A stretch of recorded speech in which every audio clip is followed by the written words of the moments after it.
আমরা নতুন একটি বাংলাদেশ পেয়েছি, আলহামদুলিল্লাহ। নতুন ভোরের বাংলাদেশ। এখন আমাদেরকে ঐক্যবদ্ধ থাকতে হবে, বিচ্ছিন্ন থাকলে হবে না, ঠিক কিনা?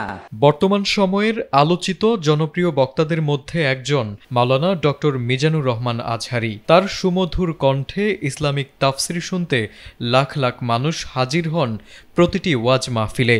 সেই আজহারী এবার ভক্তদের হৃদয় ভেঙে জানালেন, এবছর আর খোলা মাঠে কোনো বিভাগীয় তাফসির মাহফিলে অংশ নেবেন না তিনি। শনিবার দুপুরে নিজের ভেরিফাইড ফেসবুকে এক পোস্টের মাধ্যমে এই ঘোষণা দেন তিনি। মক্কায় কিন্তু এই সম্মান হাতছাড়া হতে দেব না। মিজানুর রহমান আজহারী জানান, গত বছর তিনি দেশের ৮টি বিভাগে তাফসিরুল কোরআন মাহফিলে অংশ নিয়েছেন এবং প্রতিটি মাহফিলে লাখ লাখ মানুষের ঢল নেমেছিল। সেই সব মাহফিল সামলাতে সেনাবাহিনী, পুলিশ সহ যৌথ বাহিনীকে মাঠে কাজ করতে হয়েছিল। আজহারীর মতে, গত বছর সেই অগণিত জনতার ব্যবস্থাপনায় আইন শৃঙ্খলা রক্ষাকারী বাহিনী যে দায়িত্বশীল আচরণ দেখিয়েছে তা সত্যি প্রশংসার দাবিদার। বিচ্ছিন্ন থাকলে হবে না, ঠিক কিনা? কিন্তু বর্তমান সময়টাকে তিনি ভিন্নভাবে দেখছেন। কারণ হিসেবে তিনি উল্লেখ করেন, সামনে নির্বাচন, দেশ জুড়ে নির্বাচনের আমেজ বইছে।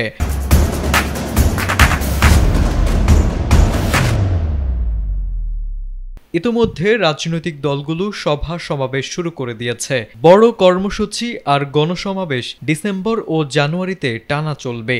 সেই লক্ষ্যে আইন শৃঙ্খলা বাহিনীকে মূলত রাজনৈতিক ইস্যুতে বিশাল দায়িত্ব নিতে হবে। সেখানে তার বৃহৎ তাফসির মাহফিল তৈরি করবে বাড়তি চাপ।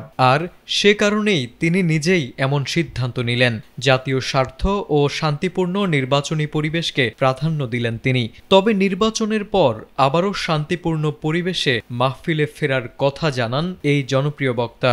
এই উচ্ছ্বাস, এই ইউনিটি, এই সম্প্রীতি আমাদেরকে বজায় রাখতে হবে। এছাড়া আরেকটি গুরুত্বপূর্ণ দিকও সামনে এনেছেন মিজানুর রহমান আজহারী। তিনি জানান, এবছরই যাত্রা শুরু করেছে হাসানা ফাউন্ডেশন, যার প্রতিষ্ঠাতা চেয়ারম্যান আজহারী নিজেই। শিক্ষা খাতে জাতীয় পর্যায়ে ভূমিকা রাখার স্বপ্ন নিয়ে গড়া এই প্রতিষ্ঠানের কাজেও এখন বাড়তি মনোযোগ প্রয়োজন। তাই আপাতত পুরো সময়ই ফাউন্ডেশনের কাজে দিতে হচ্ছে বলেও জানান তিনি।